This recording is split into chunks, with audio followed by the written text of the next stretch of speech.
It's okay.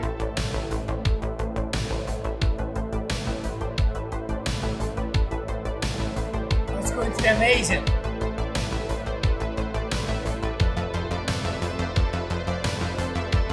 Yes.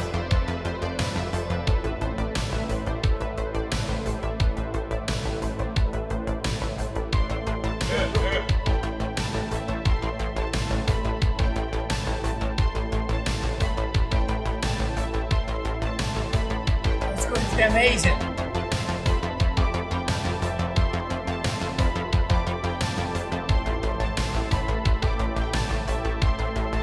That's probably enough drinks for tonight.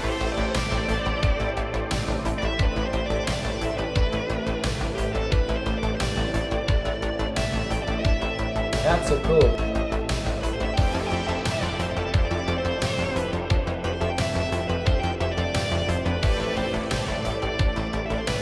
It's going to be amazing.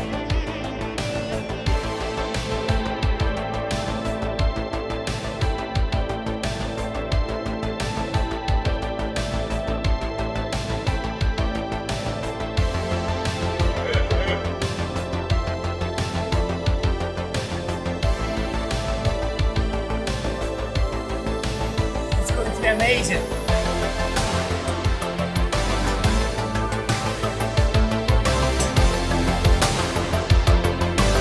That's probably enough drinks for tonight.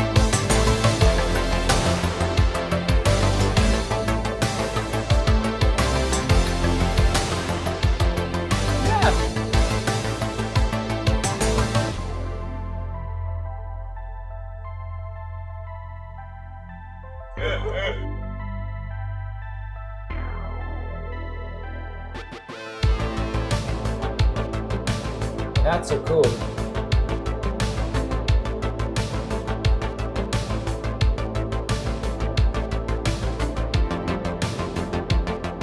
It's okay.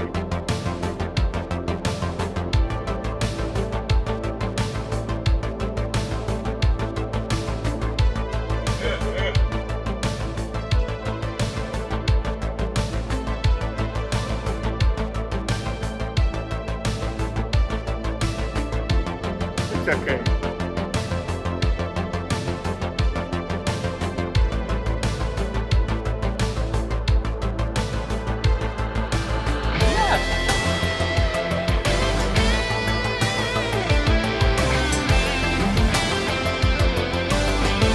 That's so cool.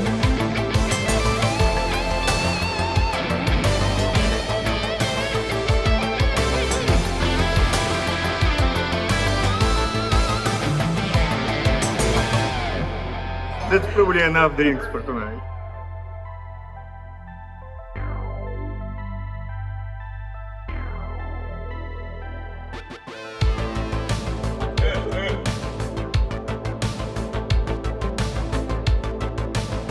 That's so cool.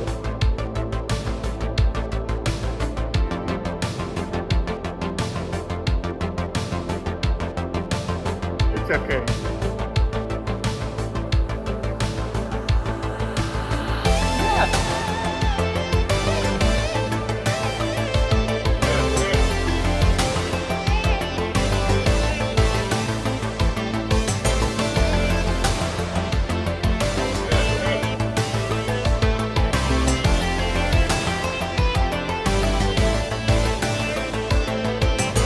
Amazing. It's okay.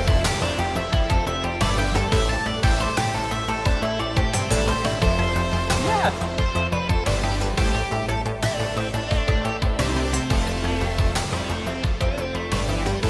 That's so cool.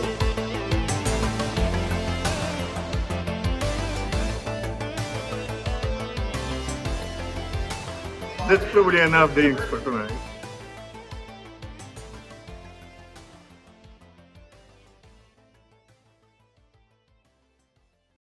One.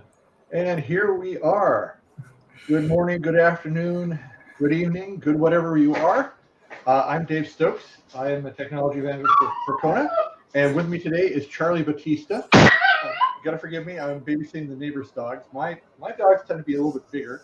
And by the way, if they give you any advice on databases, don't believe them. They're good with SQL Server, but nothing about Postgres or MySQL or even Mongo. So today, Charly is going to explain to us how Percona runs on Kubernetes. And Hey. I'll hand it over to Charly and put the dog on mute. Yeah, I see you've been busy these days, right? Yeah. So they are not good at Postgres, you said. They're good at MySQL, right? So we may get some advice for them. I can't hear you. Sorry, they're not good with simple queries, so I have a feeling they're actually more spreadsheet type dogs. Yeah, they looks quite. They like attention, right? So. Oh yeah, they're attention. Okay. Yeah, today we're going to talk about Kubernetes and how we run database on Kubernetes, right? So last time, the talk was a bit more technical, actually trying to understand how those things work underneath. And the talk today, it's not supposed to be so technical because I'm not expert at Kubernetes, let's put it this way. So I'm by no means expert at Kubernetes. We have other people inside of Percona that do a lot more than I do, right? But today we're going to try to understand a little bit how we run database on Kubernetes. Now that we have an overview on how things work underneath of the container, what exactly is a container, right? So it's just an abstraction on top of the operational system of the OS, and uses technology that's already embedded on the kernel, right? It's not like we have another OS running on top of the kernel that we have. It's just some abstraction, some layers. It's not virtualization, as we saw last time. And this is important to keep in mind, that all those containerization things, they're not virtualization, right? So we're just putting more abstractions to get a better isolation and control over the resources we have. And that's one of the reasons why running things on container usually is a lot faster than running them on virtual machines. Okay, but that said, how do we run things on Kubernetes? Well, one of the first problems we need to solve is that initially Kubernetes was not designed for applications like database that need to keep a state, or we call stateful applications, right? So in its beginning, Kubernetes was designed for applications that could be destroyed and rebuilt without keeping any context between what was before and the new run of the application. Like, for example, if we have a web app, most of the web app, a lot of the information that's on the class, on the user for the web app, they're kept either on the client side, on the user side, or on the database side, not the application itself. So for a lot of applications, you can just destroy the application server and spin up a new application server. And if the client that was connected to the old one just send a new request, so it will send some information to capture the context, for example, cookies and all this kind of stuff that we are used on the web. And the new server can get that one and ask for the database to get some context or some idea of what was running before, right? So, and those applications, they don't need to keep any context. They don't need to persist information between the transactions. And this is one big difference. And for the database, actually, the main thing of the database is to keep information, right? So we want our database to persist information, to keep those information. And we don't want to lose everything when we restart the database because, well, crashes happen. Sometimes we need to restart the database for maintenance. things happen, right? And the main premise for a database is when we restart the database, or if something happens to the database, some crash happens, when we start the database again, we still have the data. So we still need to persist all those informations, and not only the data. The database needs to be reliable. For example, if, let's say we have a crash. It's not a maintenance. Something happened, the database has a crash, and everything that was running on that database, it was memory or was not properly saved to the disk. When the database starts, it needs to be able to fully restart. So roll back any transactions that was not finished and apply any finished transaction. Because for transactional databases, it has a premise. Once you commit the transaction needs to be persistent. Doesn't matter what happens, it needs to be persistent. So this is a huge thing for the database. This is a huge promise that the database gives to us. So once we finish a transaction, it's done, it's there, it's saved, it's on disk. And how do we try to combine those things and make them live together in an environment like Kubernetes that was originally designed to not work this way, to not care about that information, to not care about if we need to restart or not the application. One of the main premises was, okay, if I need to spin up a new, I just spin up. If I need to crash something, just come back, right? So those are things, those were problems that the engineers that were working, people were working with Kubernetes and wanted to put database there, they start asking, okay, how can we solve the problem, right? And they came up with what they call operators. So in a very simplistic way, what are operators? Operators is a whole, let's put this way, whole infrastructure or that coordinates with the Kubernetes to work with stateful applications, right? So there is this whole massive orchestration that it does under the hood to make an environment that was initially thought and designed to be stateless and now accommodate some stateful applications like database, right? So, and then the operators is the guy responsible for spin up the new database, to do backups and to try to keep the database, the data safe when it needs to be persisted. So this is the new guy that came for Kubernetes to help us to organize and coordinate the whole thing. So we can call it the coordinator, right? The big coordinator, the keeper that works on the Kubernetes.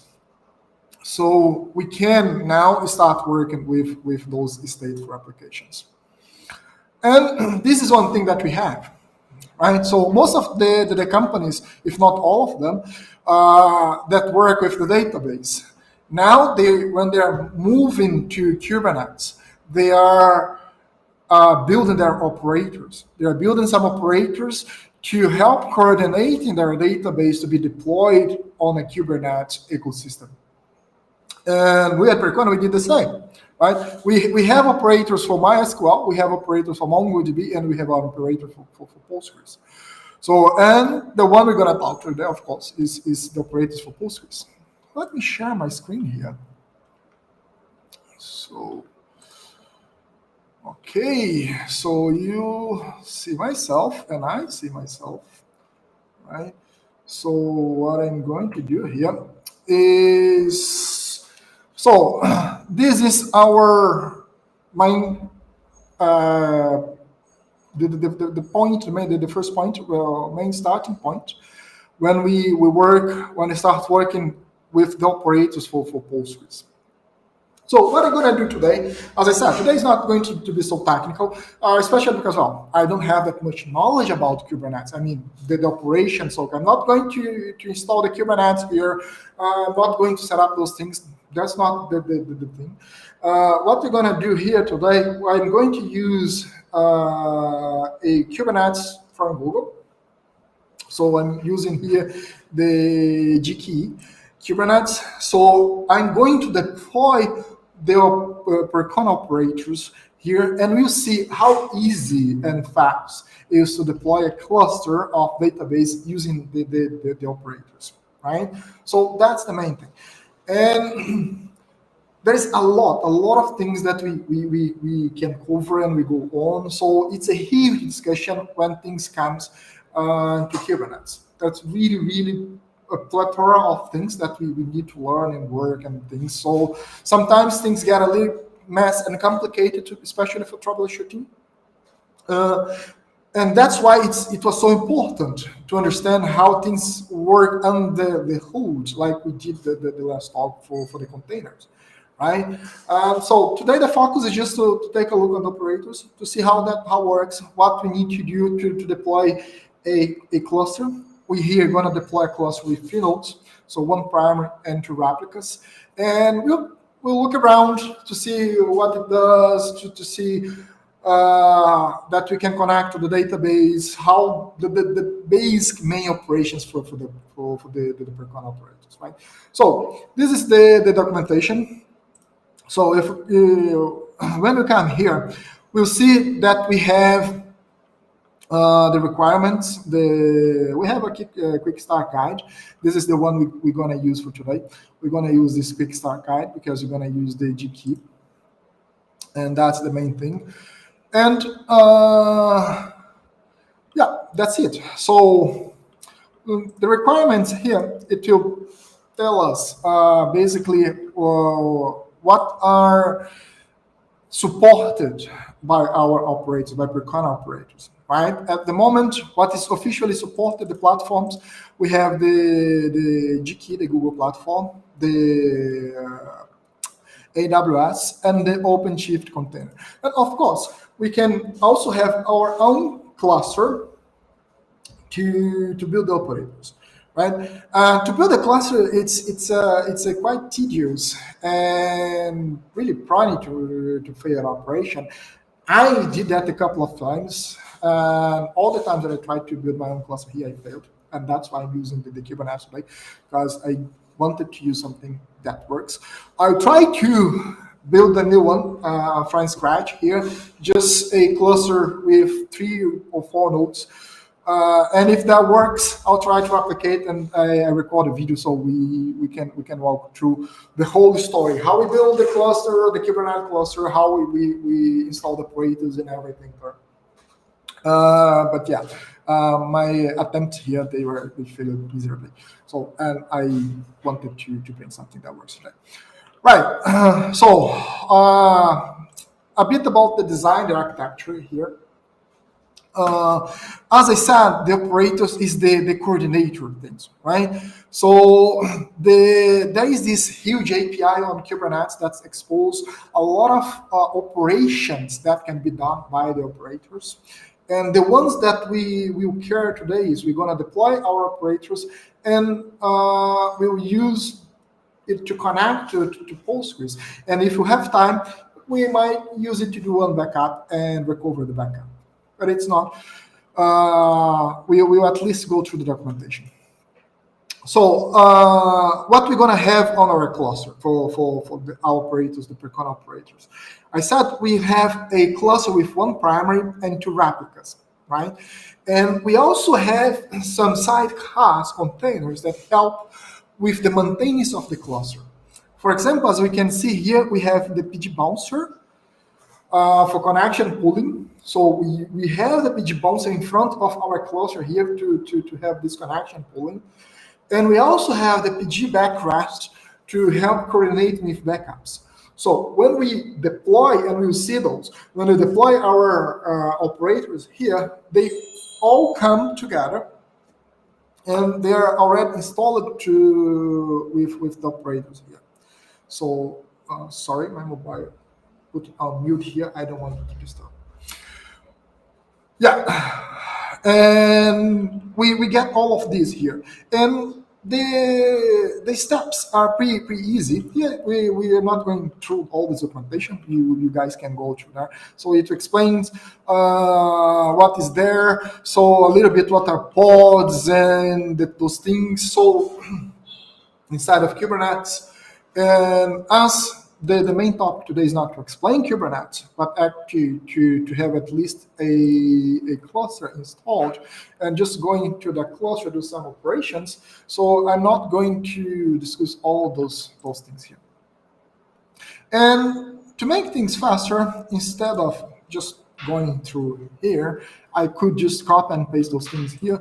So I did it before, and I have here my scripts that we're gonna run today.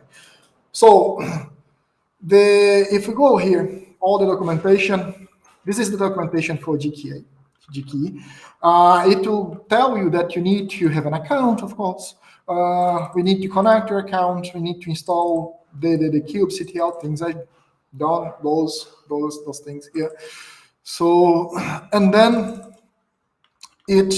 the default configuration here for which zone we're using. I'm already done the default configuration. And then we start creating our cluster. So for GKE, the first thing that I need to do is I need to create my cluster. So this will provision the machines inside of the cloud computer. So when I run this here, I'm telling that I want to create a cluster, right? So it's containers. This is the Google Cloud API. So I want to create a cluster, and this is the name of the cluster that I'm creating. So the machine type that I want to use is N1 standard 4. So N1 is one of the most standard types. The standard 4 will give me 4 CPU cores per machine, per virtual machine, and if I'm not mistaken, 15 gigabytes. So I will have 15 gigabytes in each of the machines and 4 CPU cores. And I want my cluster to have 3 nodes. Here I'm creating the physical infrastructure, let's put on this way. So Google Cloud gonna spin up for me 3 machines, each machine with 4 CPU core, 15 gigabytes memory, 45 gigabytes disk space, and we'll build a Kubernetes cluster for me. So, and copy and paste. It will take some time here. It will create the cluster, then we'll validate the cluster with everything that's needed to be created there. So while it's being created there, let me go back here. And one thing that I wanted to talk as well is, as all projects that we have in Percona, the operator is also an open source project. Right? So it means that anybody can collaborate with the project. So we can go to GitHub. Here, GitHub Percona, we'll find the Postgres operator for Percona. So everything is here. All the project is open source. We find the same documentation here, all the code base. Its main development's been done in Go language. So for you out there that likes to collaborate with open source projects, so you are really welcome to collaborate with all of the open source projects that we have at Percona, including the operators for Postgres. Also, a really good type of collaboration is with bug reporting. A lot of people, they might say, I'm not a developer.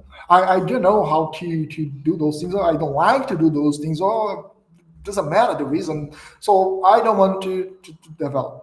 So, but if you use, and if you find a bug, or if you find a problem, or if you find a feature that is missing or something, just go there and you can file a bug. It's really good way for collaboration. You don't need to collaborate with only with code.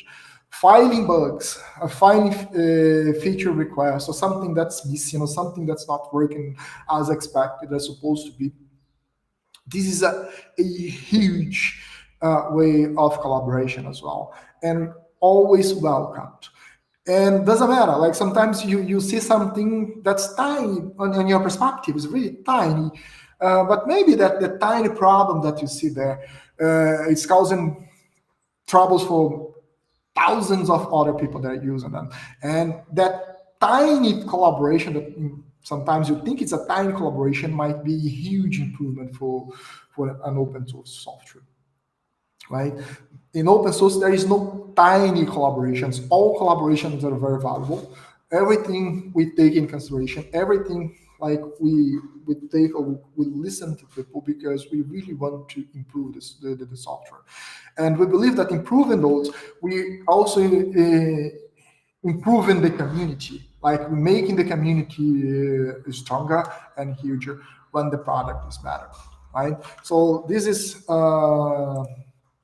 something that I really wanted to talk about before, but I took the stand that we're waiting here for the cluster to be built. So yeah, collaboration.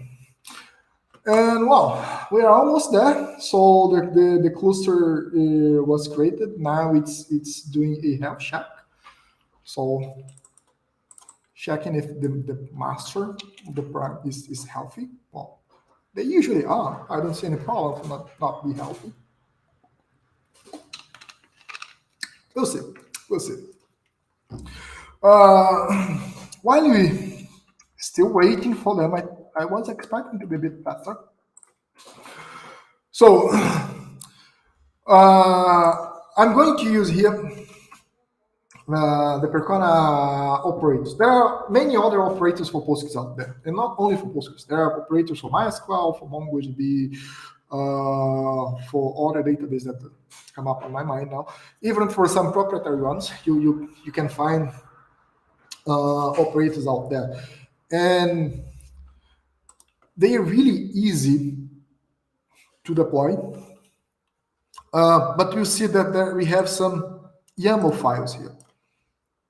So those YAML files, they are basically the configuration to the operators. They tell the operators what we want to do, right? For example, this here is when you deploy our. Oh, I didn't download yet, but let's just do this step here. Well, just because I was about to do this step is done. So, but we need to do it anyway, right? So let me clone so we save some time. Now that my cluster is built, is done, I will get the credentials for my cluster. So it will get the credentials and it will store in some configurations files here. We don't need to see them. So now, from now on, when I try to use this cluster here, it will use the credentials that's been generated and stored here. So I want to bind to my user. As I'm using the Google API, I have a user for the Google. So I've already authenticated that, and now I'm binding those credentials that I have there with also those credentials that we have for our Kubernetes cluster here. So the API is going to do the bind. We don't need to do much. Okay, I already cloned here. So as I was saying, the configuration files, right? So everything that when we start working on with operators on Kubernetes, our configurations would be stored in YAML files here. So, and this one, for example. So this one will describe what we want to do here. This is the file that will create our cluster with one primary and two replicas. And here it will describe exactly what we want to do. right? So we have the versions, we have the database, we might have the data source, and here we describe the primary. Okay, what's the image? This is the Docker image that will be used to build the machine. So how many, the resource that we're gonna use, CPUs, how much memory we're gonna use, the volumes, the disk space that's being used, so how it be exposed, if we're gonna have attached storage inside, and how those storage would be exposed here. So all the configurations for the nodes, they would be here on those files, right? For example, we have the replicas. Okay, how many replicas? So we have 2 replicas here, they're typed the host standby. We have 2, the volumes, how they being created, and if we have other sidecar nodes, everything. So everything is being described on those YAML files. So what we can do is, if we need more nodes or if we need chains or anything, we can just clone the repo, just like I did here, and we can go through the configurations here and change the configuration and make it as the way that we need to work for our needs, right? So they're all here. For now, I'm not going to change the configuration. So we're going to create a namespace. The namespace we call here Beagle. We could have created whatever namespace, like with whatever name, but the thing is, the namespace here, they've been described inside of some of those YAML files. So if we change the namespace, we need to be careful to change some of those files accordingly.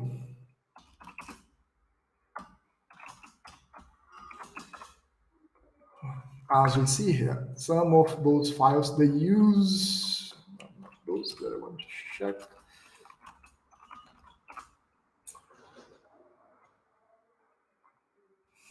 Yeah, some of those files, they use the namespace Beagle, right? So we need to be careful. We can change, of course, but we need to change them accordingly when we need here, like here. When you go for the operators, the operator namespace, they've been hard-coded here. So those are the things that we need to be careful. If we change, sometimes we just need to go and to change inside of the configuration files, right? For now, we don't want to bother about those things. We're going to use everything by default. So I've been binding, I create the namespace. I'm setting the context because when we are using, if you're paying attention for the command I'm using this kubectl command. So when I change the namespace, when I create a namespace and I want to use that namespace, I want every time to type like here the dash namespace I'm using to. So it's quite annoying, right? Because if I don't do, it will create the default, it will gonna use the default namespace. So what I'm going to do here is just set my default namespace. The context here is only for this context. The namespace that I want to use is the Pigo.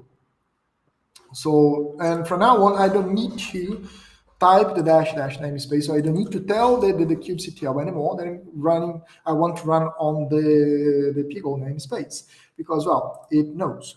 And one thing that I also want to do here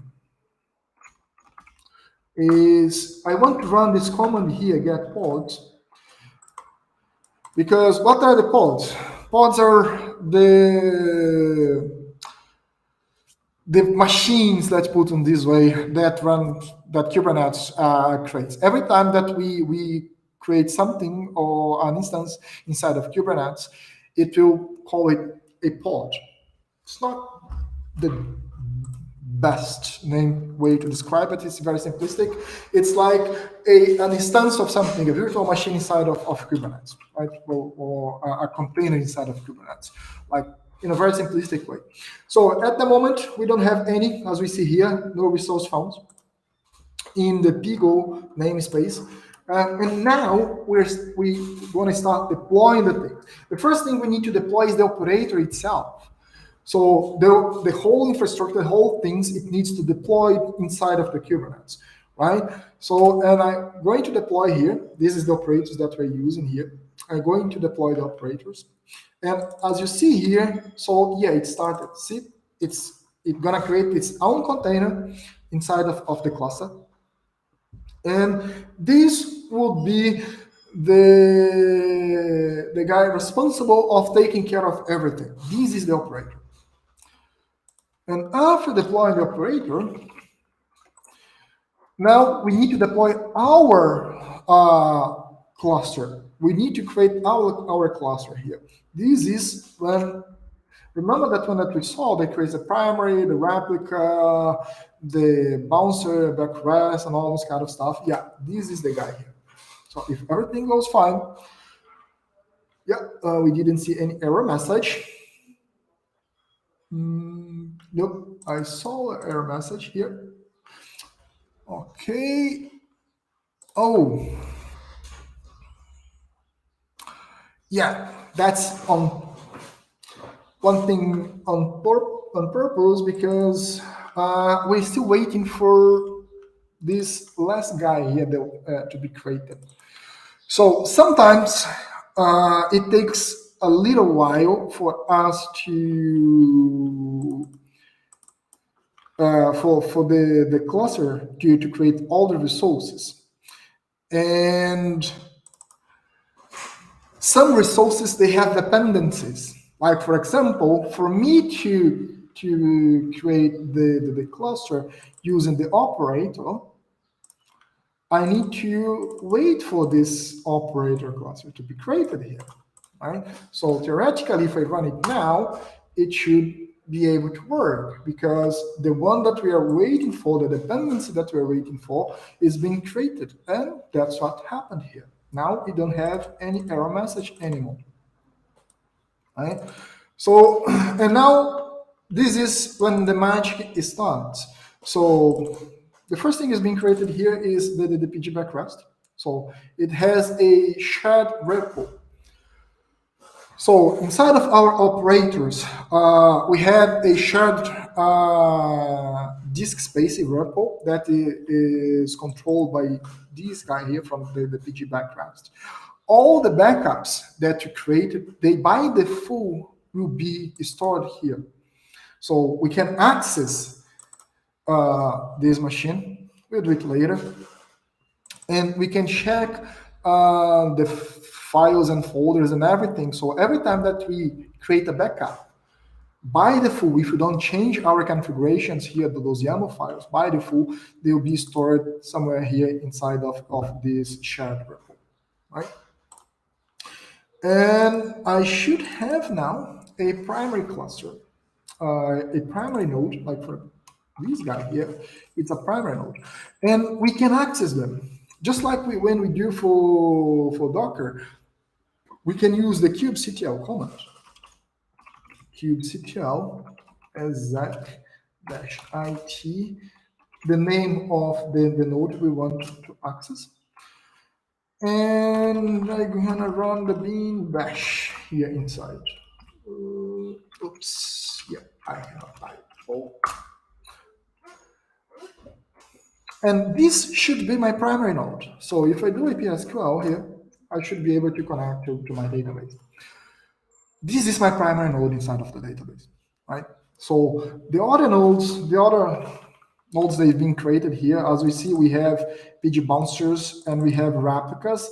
The PG bouncers are running already. The replicas, they're still pending. So, but I already can access my primary node, right? So we can, for example, see what are the databases we have here. I have the database DB here. And as we are using the PG bouncer, we should ideally not access the database directly like we did here. We should ideally access the database through the PG bouncer. And a nice thing is we have a service that's being created to respond to PG-Bouncer. See that to use the kubectl API, I had to type the whole name of the cluster here. Cluster, I mean the node, not the cluster. And then the name of my node here is created by cluster1, that is the name of the cluster, and some sort of UID. And well, that's definitely not the best way for application, right? Because what happens if one of those nodes here, they crash? So if this node, one of those nodes here crash, Kubernetes will spin up a new node to replace, and obviously this ID here in the end will change. So to solve that, we have this PG-Bouncer service here. So that it has the name of our cluster and PG-Bouncer -PG-Bouncer in the end. So we can access our services using that name. And to give an example, what I'm gonna do here, I will create another node. See, let's pay attention here that we have 1, 2, 3, 4, 5, 6, 7, 8, 9, 10 pods. Those are the pods that we have. I'm going to create another pod. We call this pod PG client, and I'm going to use this image to create a pod. So I'm spinning a new container inside of my cluster. And I want to use this as an example, like for example, that was an application connecting to the database, right? An application, how would the application be able to connect to the database? So as you see here, it's being created. This is the container that's being created, the name I gave it. So, and it only has a PG client, the Postgres client here, right? So, and I will try to connect to my database. So, but I don't have a username and password to connect to my database. How am I connecting to my database? That's a good question. Our operators, it exposes, let me, instead of do this, it exposes one service that we can get the secrets from the Kubernetes itself. Remember all those things here. So when you create a cluster here, the Kubernetes, the operators itself, it creates one user and with a password and define for the database. And we can get that user and that password for that database. So I call the service. Of course, I need to change my namespace here because it's on the Pigo namespace, not on the full namespace. The name of my cluster actually is cluster1. It's not cdpg cluster1. Okay, that changed it. Let's try again. And here we go. So I have a password and a username here that I can use to connect to the database using that information. But those are using base 64, right? So let me get the username. So I can do an echo this guy to base 64. I want the code. Okay, this is the name, PG user, and it's correct here. And the password, I can do the same for the password. And here I have my password.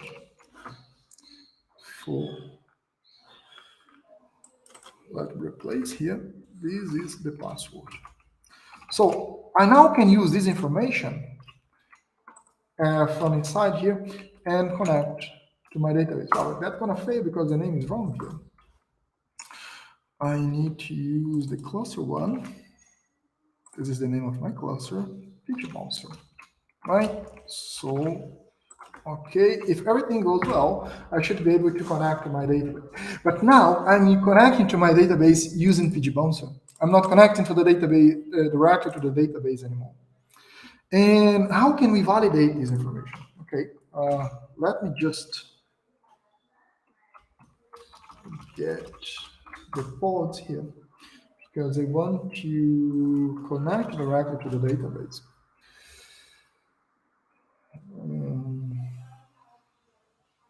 Yeah, kubectl and Zach. Zach -it, this is the name in bash, right? So now we connect directly to the database, and if I do a PSQL, I can create a user. I'm gonna create a user, Charly, password. What's my password? Let me give it a super user password 123. Very secure password. So I have this user. I can dash u Charly. Of course, the database Postgres.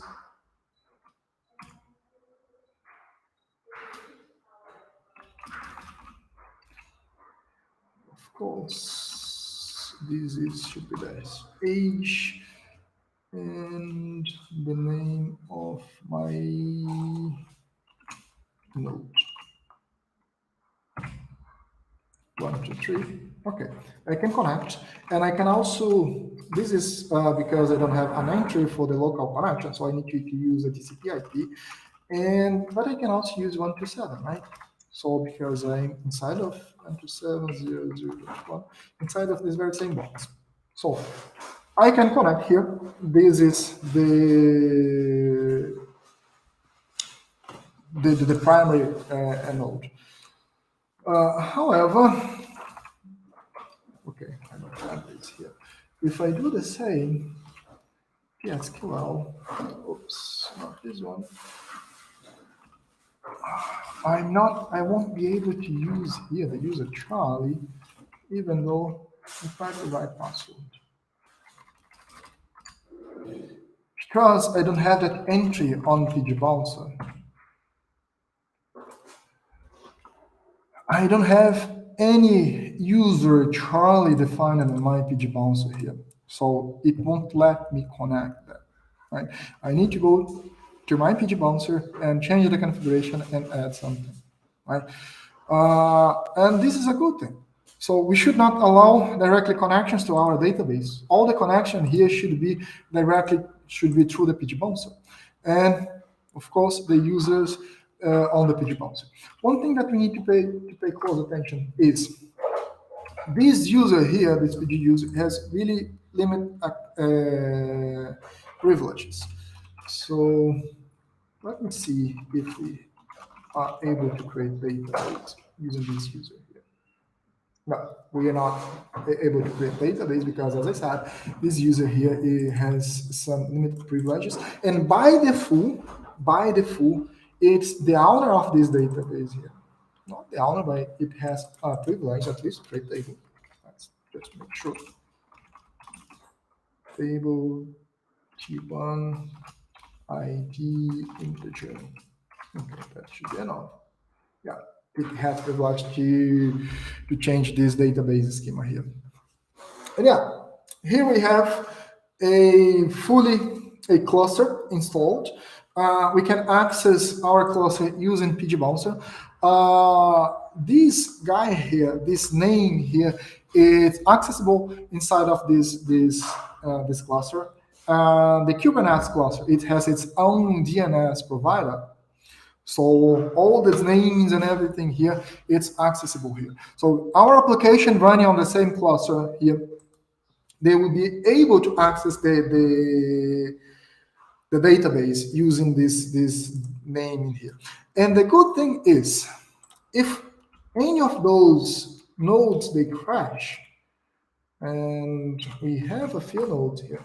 If any of those PG Bouncer nodes, we have 3 nodes here for PG Bouncer. If any of them, they crash, so the Kubernetes will just spin up a new node, and we will do all the internal configuration, and properly change the DNS and whatever. So the high availability for the PG bouncer is done by the operators inside of the Kubernetes as well. We don't need to care about that. We don't need to be concerned about that, because it will be taken care of by Kubernetes. The same way for the databases. So the database, if we have one crash of the database, it will also be taken care of the Kubernetes here, right? All those things here, they've been taken care of by the Kubernetes. And if we go back to the documentation, we'll see here on the documentation that we have some management guides here. And we have a backup, restore, we have horizontal scaling, monitoring using PMM. So all those things, they can be done here. They deserve their own talk, on call. But like when you go for backup, remember that I said that we have this shared repo here. Well, it's a volume that's being created here and it's being shared. Even if this guy crashes, that volume, it will persist. It's a persistent volume, so we don't lose the data. The same for the databases. So the databases, they have a persistent volume and a volume group that's been created. So all those inside of those volume groups, all of those, they are described on those YAML files. So we can go there and check and change. We can do more changes here. But a nice thing is for the backup, for example, we can use S3 buckets. So not only Amazon, but any S3 compatible storage, the ones on Google, on Azure, or even the ones that we built by ourselves, right? And we can, they can, PG Backrest can use them to do the backups, to do all those things, right? And it's really, really easy. Mostly that we need to do is, well, we need to have the bucket, and then we do a configuration file. We have a configuration file, a YAML file that we put the secrets here, we put the keys, the metadata, all here, and then we just do a kubectl apply. And that's it. So this one will add the configuration to our operator, and we just apply the deploy, and we have a backup. So the operations, a really amazing thing about operators is that those operations like backup operations, recover operations, even that high availability thing, a lot of those operations, they can be simplified using Kubernetes. When we, using operators on Kubernetes. So this is one thing it's really appealing. A lot of companies, a lot of people they start moving to, or start at least planning to use Kubernetes for databases, because it can make life a lot easier for the operations.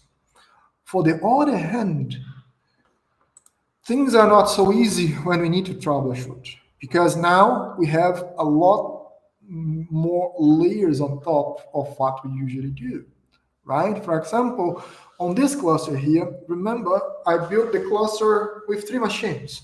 So where exactly is my database running here? We have no control over that. Like, there are some configurations, we can pin one thing here and there, but then we're just start limiting the Kubernetes and operators in how they're gonna work if we start to put too many constraints here, right? So the troubleshooting, they sometimes start being a lot more complex when we are using those. Those have been built, even though the operators, they've been for some years now, they still sort of newish thing. So, and we still need a lot of tooling to help troubleshooting things. And those tool sets, they've been built. Tools like PMM helps a lot to investigate. And we've been building more tools to look inside of the Kubernetes as well, from the PMM perspective, and also from the database perspective, it helps a lot. But still a complex thing that we definitely need to get hands on. And it's not as simple as just deploying things. The troubleshooting process, it's a lot more complex. Yeah, those are the things that I wanted to show you guys today. I see there may have some questions. Well, we had two. First was from Attaché. I'm sorry if I'm butchering that. He was wondering if he can use his NAS to host his backup or host his data. And since the NAS is already backed up, it would save him a couple steps. And he also asked, is it advisable to use Postgres databases on Kubernetes? Can the security be compromised, specifically when using cloud-provided clusters? The cloud is only as safe as you're going to make it, and it's more on you than the cloud providers.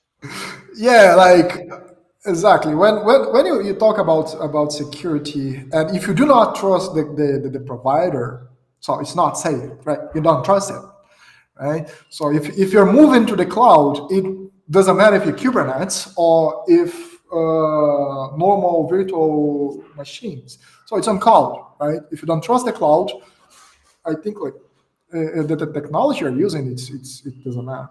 Unless you use full encryption, and even using full encryption, one thing that people need to keep in mind is the keys needs to be transferred somewhere or at some point to the box and will be kept in memory, right?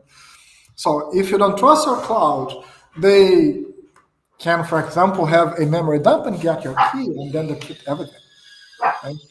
So, and that's the biggest thing. So is it secure? Well, how much you trust your provider, right? I think it's a huge point. As someone who used to run in secure and better classified things with aircraft Faraday cages, security is more on you than the cloud folks. Yeah. Let's see. Let's see. If you're trying to use NAS as your main drive for Postgres, you got to make sure the speed's there. And unfortunately, a lot of forgive the dog. A lot of network storage devices are not fast enough to keep up with you. The latency going over the network is going to kill you. You use it as a backup device, but that's about it. And I want to thank Charly for coming today and putting up with the dogs. And if you have anything you want to see Charly cover in a future episode, I'm at Stoker on Twitter. Hunt us down and let us know. And with that, we'd like to thank you for tuning in today. And thanks again to Charly for sharing his wonderful expertise. And if you haven't tried Kubernetes yet, give it a try. I've been playing with it this past week on AWS, and it's still not easy, still not simple, but it's getting better. So give it a try. And as long you don't need to build a Kubernetes cluster yourself, that's true. Because, well, man, I've been having nightmares with those things. I tried like a couple of times and failed miserably to build my own cluster. Well, thank you, folks, and we'll see you hopefully in 2 weeks with our next broadcast. And keep safe. Talk to you all later.